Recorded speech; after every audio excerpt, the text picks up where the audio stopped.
सज्जनों, समस्त देशवासियों, सभी श्रोता बंधुओं, सभी को सादर नमन वंदन करते हुए श्री रामचरितमानस के लंका कांड से कुछ चौपाइयां आप सभी तक पहुंचा रहा हूं।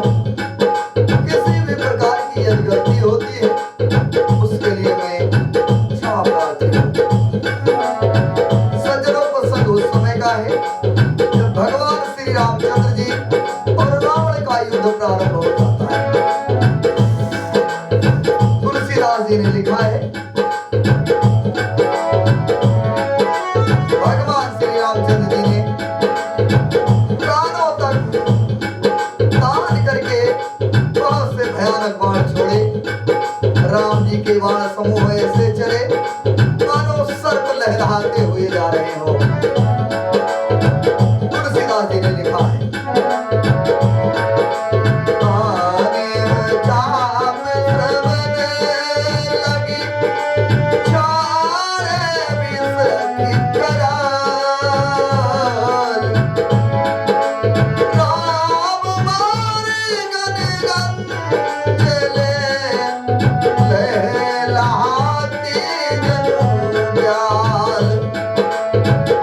तुलसीदास जी ने चौपाई के माध्यम से लिखा है, आप सभी सुने।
रणभूमि में रावण ने क्रोध किया और बाण वर्षा करके रघुनाथ जी के रथ को ढक दिया।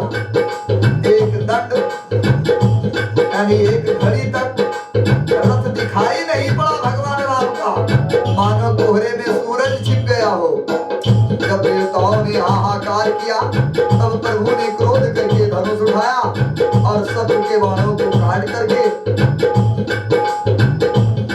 उन्हें हटा करके उनसे दिशा विदिशा आकाश और पृथ्वी सबको काट दिया।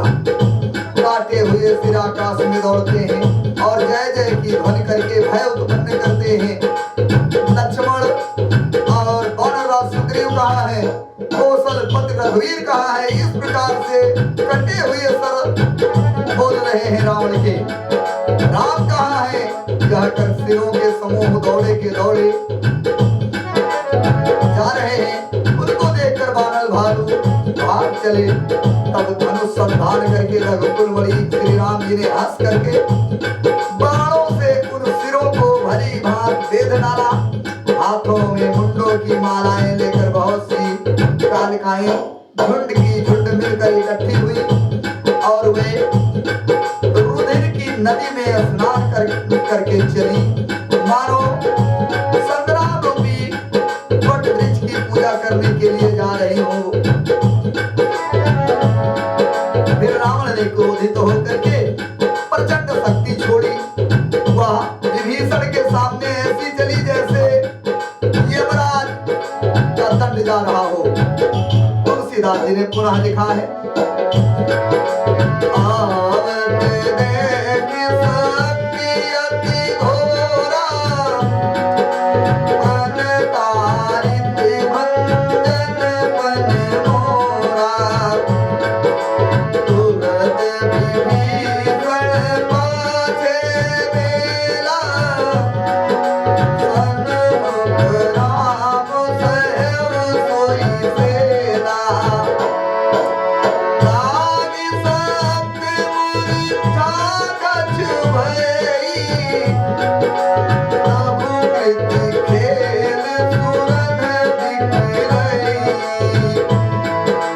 देख विभीषण प्रभु श्रम पायो, कही कर गदा क्रोध वही दायो, रे कुभागे सठ मंदिर कूदे, तै सुर नर मुनि रागी विरोधे, सादर शिव बहु कीस चढ़ाए, सादर शिव बहु कीस चढ़ाए, और ये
रघुवीर बल दर्पित विभीषण हाल नहीं ताकऊंगे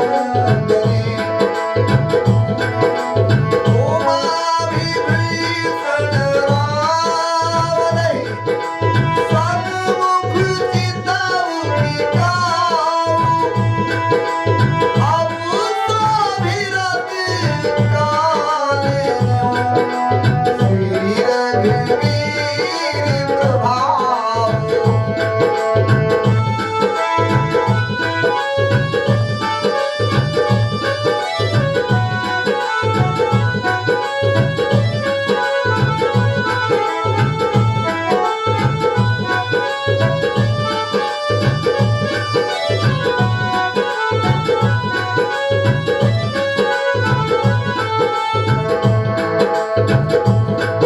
मित्रों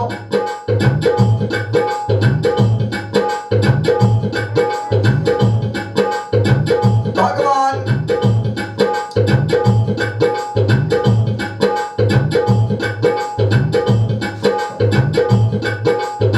राम के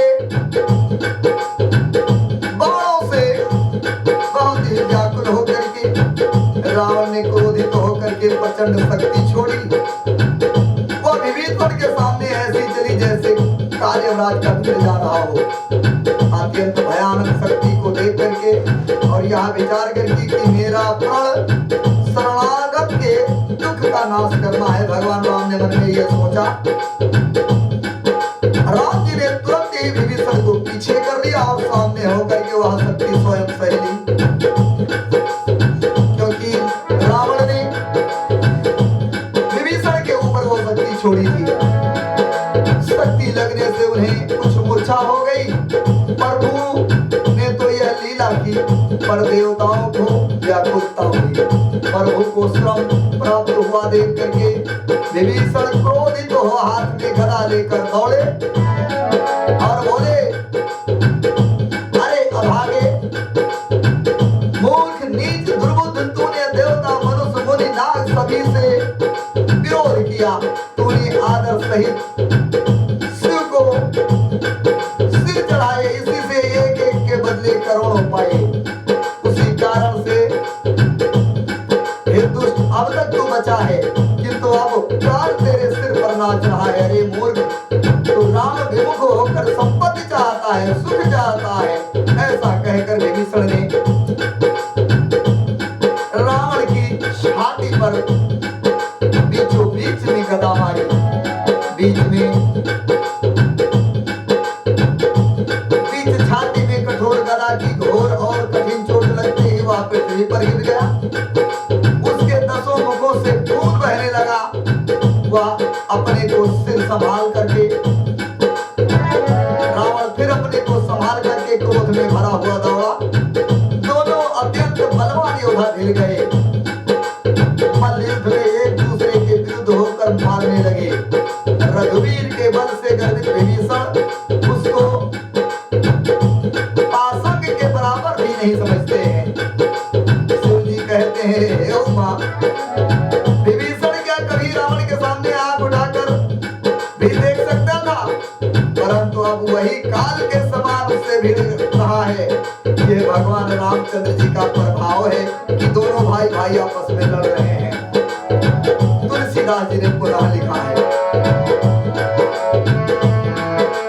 देखा समित विभीषण भारी, आय वो हनुमान गिरधारी, जग तुरग सारी तीन बाला, और हृदय बाजते ही मार्य सलाता।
सकल सुभग प्रचंड भुजबल दल बले। तब रघुवीर प्रचार भाईस प्रचंड। कपिबल प्रबल देखि तेहि कीन प्रकट पाखंड।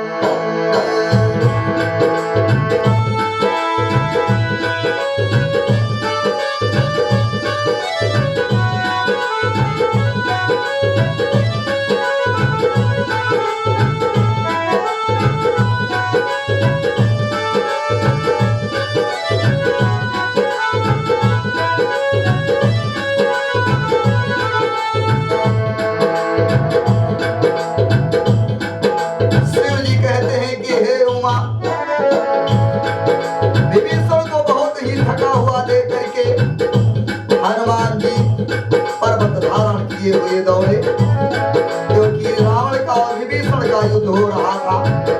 उन्होंने उस पर्वत से रावण के रथ, घोड़े और सारथी का संहार कर डाला और उसके सीने पर लात मारी, यानी रावण के सीने पर एक लात मारी हनुमान ने पुनः। ठाड़ रहा, रावण खड़ा ही रहा, पर उसका शरीर बहुत कांपने लगा। विभीषण वहां गए जहां सेवकों के रक्षक राम जी थे। फिर रावण ने ललकार कर हनुमान जी को मारा। वे पूंछ फैला करके आकाश में चले गए। रावण ने पूंछ पकड़ ली हनुमान जी को। हनुमान जी उसको साथ लिए हुए ऊपर उड़ करके आकाश में चले गए। फिर लौट करके महाबलवान हनुमान जी उससे भिड़ गए। दोनों समान योद्धा आकाश में लड़ते हुए एक दूसरे को क्रोध करके मारने लगे। दोनों बहुत से छलबल करते हुए आकाश में ऐसे शोभा दे रहे मानो प्रज्वलगिरी और सुमेर पर्वत लड़ रहे हो। जब बुद्धि और बल के राक्षस गिराए ना गिरा तब मारुति हनुमान जी ने प्रभु का स्मरण किया। रघुवीर का स्मरण करके धीर हनुमान ने ललकार करके रावण को मारा। वे दोनों पृथ्वी पर गिरते और फिर उड़कर लड़ते। देवताओं ने दोनों की जय जय पुकारी। हनुमान जी पर संकट देखकर वानर भालू क्रोधातुर होकर के दौड़े, किंतु रण मद माते रावण ने सब योद्धाओं को अपने प्रचंड भुजाओं के बल से कुचल और मसल डाला। तब रघुवीर के ललकारने पर प्रचंड वीर वानर दौड़े। वानरों के प्रबल दल को देख करके रावण ने माया प्रकट की। सज्जनों, तुलसीदास जी ने लिखा है,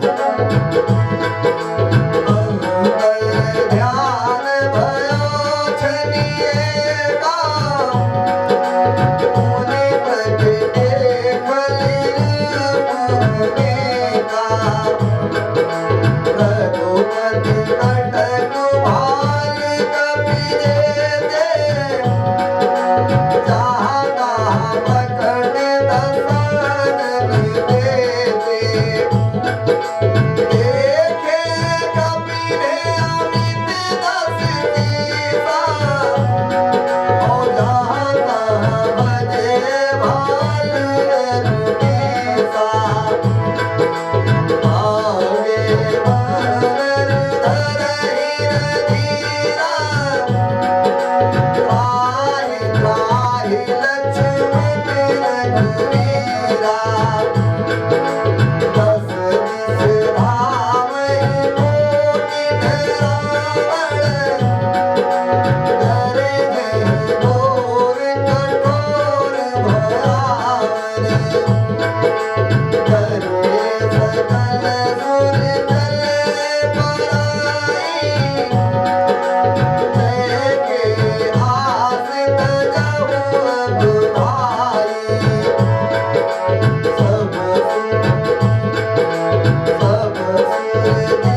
अदृश्य हो गया। फिर उसने उस दुष्ट ने अनेकों रूप प्रकट किए।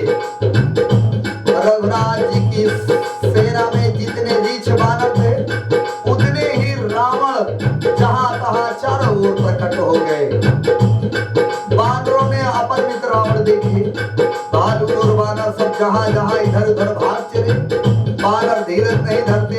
हे लक्ष्मण हे रघुवीर बचाइए बचाइए यो पुकारते हुए भाग रहे हैं। दसों दिशाओं में करोड़ों रावण दौड़ते हैं और घोर कठोर भयानक गर्जन कर रहे हैं। सब देवता डर गए। ऐसा कहते हुए भाग चले कि हे भाई अब जय की आशा छोड़ दो। एक ही रावण ने सब देवताओं को जीत लिया। अब तो बहुत से रावण हो गए। इससे अब पहाड़ों की गुफाओं का आश्रय लो अर्थात उसमें छिप जाओ। वहां ब्रह्मा शंभु और ज्ञानी मुनि भी डटे रहे जिन्होंने प्रभु की महिमा जानी थी। जो प्रभु के प्रताप को जानते थे वे निर्भय डटे रहे। वानरों ने शत्रुओं को सच्चा ही मान लिया। यानी जितने डुप्लीकेट दशानन थे रावण थे सबको समझे कि ये ओरिजिनल ही है। सब वानर भालू विचलित होकर के हे कृपालु रक्षा कीजिए पुकारते हुए भय से व्याकुल होकर के भागने लगे। अत्यंत बलवान रणवाकुरे हनुमान जी अंगद जी नल और नील लड़ते हैं और कपट रूपी भूम से अंकुर की भांति उपजे हुए कोटि कोटि योद्धा रावण को मसलते हैं। देवताओं और वानरों को विकल देख करके भगवान रामचंद्र जी मुस्कुराए और सारंग धनुष पर एक बाण चढ़ाया और बाण को जल से ही चलाया मारा। जितने रावण थे माया के द्वारा उपजाए गए थे रावण के द्वारा सब नष्ट हो गए सभी मर गए। सज्जनों आज का प्रसंग यही समाप्त कर रहा हूँ। किसी भी प्रकार की यदि मुझसे त्रुटि होगी